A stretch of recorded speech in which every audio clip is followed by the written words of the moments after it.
If you are against Proposition 8, if you think everybody should vote no on Proposition 8 in California, and if you do this on the basis of separate but not equal, the famous ruling from Brown versus Board of Education, if you believe that is one of the best or the best reason for voting against Proposition 8, then you're a hypocrite.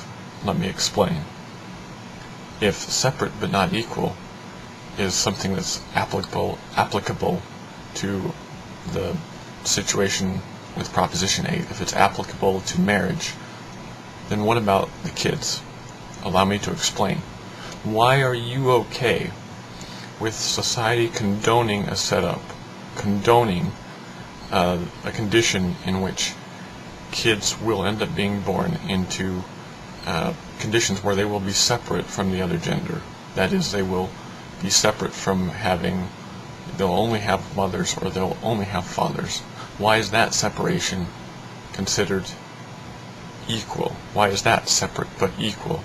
When the whole of human history, the whole of humanity, everything indicates that gender is important. Regardless of what you believe, whether you believe in God or not, whether you believe in evolution or not, there's a reason for gender, and it's not irrelevant, and it's not strictly tied to making babies. It's tied to continuing society on. That's why gender has been chosen through natural selection. That's why we have gender to this point. Why are you saying now that separating kids from one gender, having society condone that? Now people will bring up, what about singles?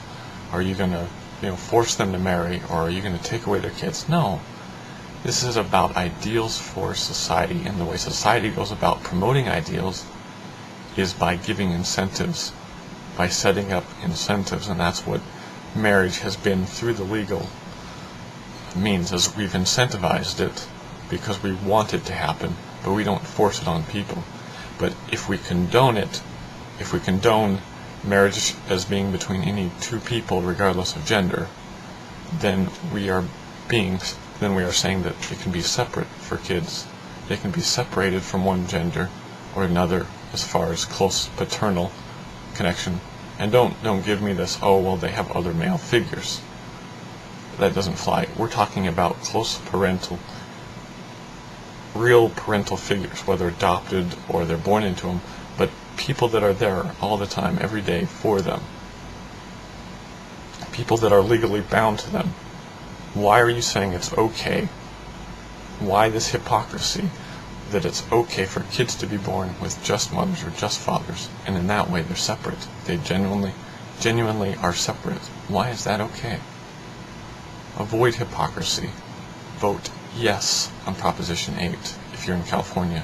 If you're not in California, or you know people who are in California, please support it however you can. Financially, go to the Proposition 8 supporting website. Do whatever you can, because this is of great importance. We can't let this call for equality go unanswered, because it's not true equality. If it was true equality, there would be equality for the kids considered also, but it's not. This is about trying to dictate what the fundamental unit of society is after the fact. We've gone through all these eons of biological evolution, of societal evolution, and gender is important. Gender isn't irrelevant. Please remember that.